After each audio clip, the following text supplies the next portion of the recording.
Tres actuacións concentrarán parte do gasto que o Executivo pobrense financiará con cargo aos fondos do Plan Provincial POSPLUS para este ano 2021.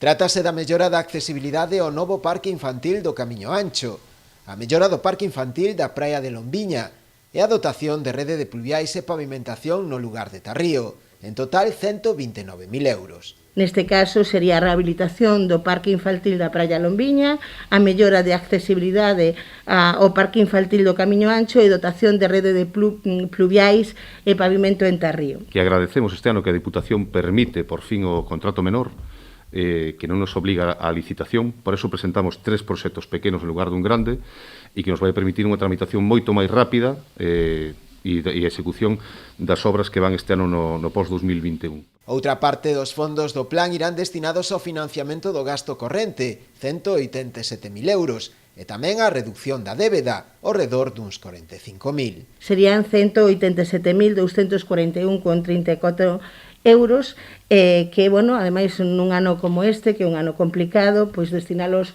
a gasto corrente pois nos dá pois un pouco un balón de oxígeno para calquera problema que haya que atallar. E logo, o seguinte apartado sería o préstamo, que sería o préstamo da Diputación para pois reducir débeda. Neste caso, 44.581 euros sería para a débeda para reducir a débeda con a banca.